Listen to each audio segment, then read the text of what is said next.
Tras llamar a un gran acuerdo nacional, el presidente Sebastián Piñera sostuvo hoy que quienes quieran marginarse de aquella instancia están en su derecho, pero están equivocados. Además, reconoció errores en la estrategia para combatir la crisis sanitaria. Para hablar de este y otros temas de la contingencia, nos acompaña la presidenta de la UDI, Jacqueline Van Rieselbergher. Senadora, bienvenida a Canal 24 Horas. Muy buenas tardes. Hola, ¿qué tal? Buenas tardes. Senadora, quiero partir con una polémica del día de ayer, el tema de la reelección de los parlamentarios, esta polémica, a su juicio, ¿por qué cree que no debiera haber un límite en la reelección de parlamentarios? Pero yo lo planteé, para empezar a decir que este es mi primer periodo parlamentario, por lo tanto esta ley no me afecta, ¿ah? Y hablo desde la libertad que me da esa posición. Pero acá nosotros solicitamos a la biblioteca estudios comparados y la verdad es que hay muy pocos países en el mundo que limitan la reelección. Porque la reelección, salvo los presidentes, pero en el resto de las autoridades, en general no es una buena política pública. De hecho, hay muchos países que creo que quedan solo 2 países y que incluso vienen ya de vuelta, porque la experiencia en esto no ha sido la mejor y por lo tanto nos parecía que más bien esto responde a un escenario de desprestigio de la política, no sé, de post-18 de octubre, en donde se trataran de generar cambios, más que a una... Senadora. Sí, dime, Sí, te escucho. puntualmente, ¿cuál es la evidencia que ustedes recogieron? ¿Cuáles son los ejemplos? Quizás qué países, No, qué es lo que sucedió que los lleve, en su caso particular, que le lleve a adoptar esta posición de no sumarse a esta iniciativa?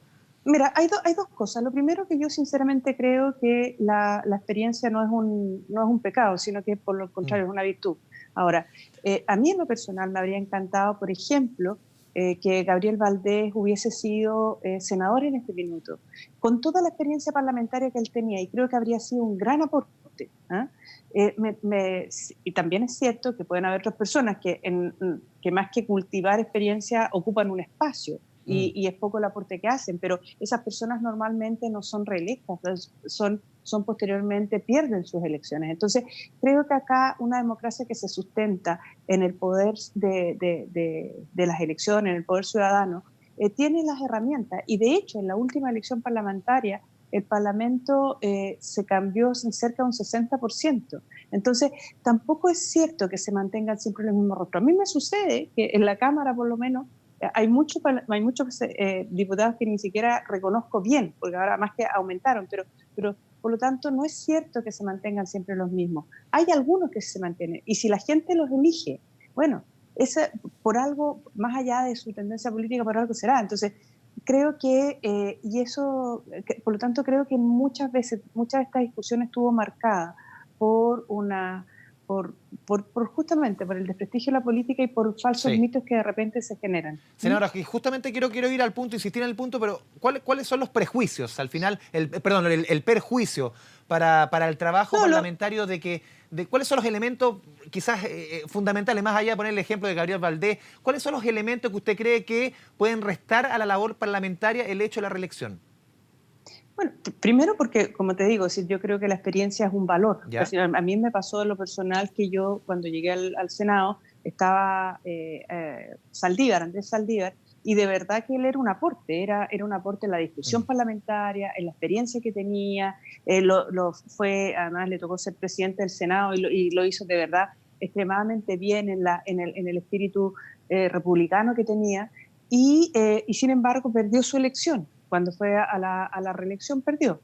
Y es así como sucede. Es decir, tampoco es cierto que alguien que lleva hartos años tenga asegurada su reelección. Cuesta mucho tenerla. Entonces, creo que hacer esto por secretaría y quitarle ese poder a la soberanía popular, me parece que no es lo conveniente, porque además se pueden generar, digamos, situaciones que no son las mejores. Primero, puede costar más poder, digamos, generar situaciones, o se pueden dar situaciones que no sean virtuosas en el sentido de que puedan personas y es lo que ha pasado en otros lados, y no veo por qué la naturaleza humana de Chile vaya a ser distinta a la de otros países, en donde los últimos periodos quienes están ejerciendo un cargo finalmente se preocupan más de hacer otras cosas para tratar de seguir digamos, seguir adelante, o no sé, es decir, hay distintas variables, no quiero ejemplificar,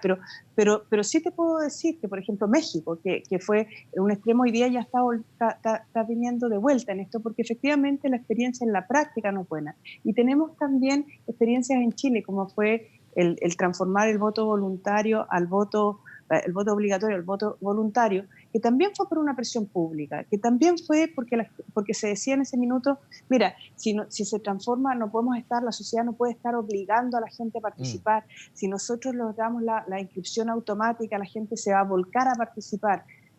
No fue así, y hoy día están todos de vuelta y están diciendo que tanto como deberes también, tanto como derechos también hay deberes. Entonces, Senadora. creo que en este Mm. caso se da una situación similar. Creo que la experiencia en otras partes no ha sido buena, y a mí me parecía que a pesar de que puede ser súper popular poner límite a las reelecciones, creo que en la práctica no es una buena política pública, y así se ha demostrado la experiencia internacional. Senadora, ¿cómo recoge usted este llamado del presidente los últimos días a un gran acuerdo nacional y también sobre todo las palabras de hoy del presidente, este reconocimiento de errores, este cambio de tono derechamente del gobierno, del ministro Mañalich para enfrentar la pandemia? Uno ve un tono derechamente menos triunfalista, para serle franco. A ver, yo no, bueno, no ve las cosas. Yo no he visto un tono triunfalista en el gobierno, he visto un tono de ocupación, de preocupación, de constatación de hechos. Yo creo que en general las políticas sanitarias que ha tomado el gobierno han estado en la dirección correcta. Acá Chile ha optado por generar muchos test, y cuando tú generas muchos test también detectas muchas personas que de otra manera no las tendrías diagnosticadas. Y creo que eso ha permitido ir tomando decisiones sanitarias en la dirección correcta. Por ejemplo, todo esto que son las cuarentenas dinámicas, en donde cuando se genera un foco, se aísla ese foco, aunque sea más o menos grande. En este caso, el foco en la región metropolitana evidentemente es muy grande, y por lo tanto se encuarentenó o prácticamente toda la región metropolitana. Pero desde esa perspectiva yo creo que el gobierno ha sido realista mucho más que triunfalista, pero creo que en esto también hay que, y lo dicen las palabras del presidente, hay que tener humildad, porque es tan grande la crisis que estamos viviendo sanitaria, porque es tan pegote, es tan contagioso este virus, que requiere medidas muy drásticas de aislamiento. Y cuando uno aísla a la gente no puede trabajar. Y cuando no se trabaja, no hay ingresos, y por lo tanto la crisis económica que viene es muy, muy fuerte. Y por eso creo que es tan conveniente el acuerdo al cual llamó, el llamado que hizo, el acuerdo que hizo el presidente, porque nosotros tenemos que ser capaces de ponernos de acuerdo en cómo vamos a ayudar a las familias que hoy día lo están pasando mal, pero también tenemos que ponernos de acuerdo en cómo vamos a lograr que esas familias que hoy día no pueden trabajar y que lo están pasando mal y que tenemos que apoyar, vamos a poder darles también una Senadora. esperanza de que el desarrollo va a poder Mm. llegar a ¿Cómo sus recoge familias usted con ya un buen algunos empleo. partidos que se han restado de este llamado? Se lo menciono puntualmente por el caso del Partido Comunista, quizás que está al otro extremo del Sí, arco político. ¿Cómo lo recoge usted? bueno, pero es que el Partido Comunista nunca se suma a nada. Es decir, no, el Partido Comunista en general tiene una actitud extremadamente crítica, es el que encabeza todas las interpelaciones, finalmente tampoco se sumó al acuerdo constitucional, tiene una posición súper ambigua en el rechazo a la violencia.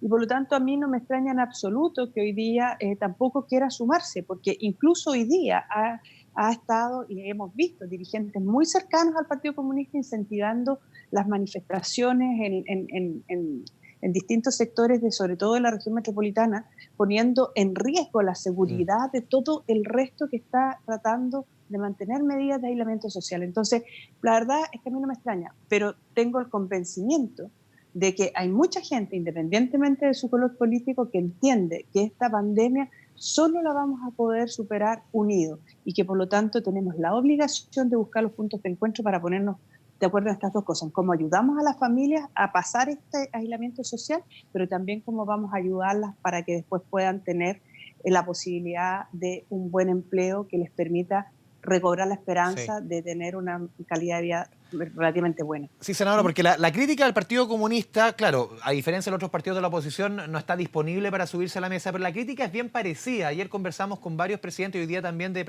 partidos de la oposición, en que la crítica es parecida, insisto, en el punto con el Partido Comunista, porque dicen que el gobierno no ha escuchado, no ha estado a disposición de aceptar crítica o de aceptar otras posiciones al momento de enfrentar esta pandemia. Es que, ¿sabes lo que pasa? Es que a mí me parece que eso no es cierto, porque por un lado hay una mesa social en donde están representados todas las organizaciones sociales de distintos tipos, con distintas miradas, y que está funcionando y está funcionando relativamente bien. Más allá de que puedan haber disparidad de miradas en algunos temas, pero logran ponerse de acuerdo y avanzar. Ahora, en esto otro, se empezaron, hubo medidas concretas que hubo que tomar, porque el gobierno tiene la obligación de gobernar y había un sentido de urgencia de ir en ayuda de gente que hoy día lo está pasando súper mal, como fue el subsidio, digamos, el subsidio familiar de emergencia y todo lo que tiene que ver con la protección del empleo.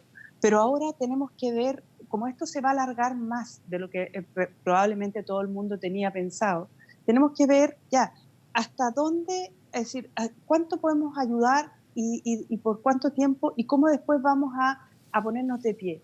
Y creo que eso hay que hacerlo.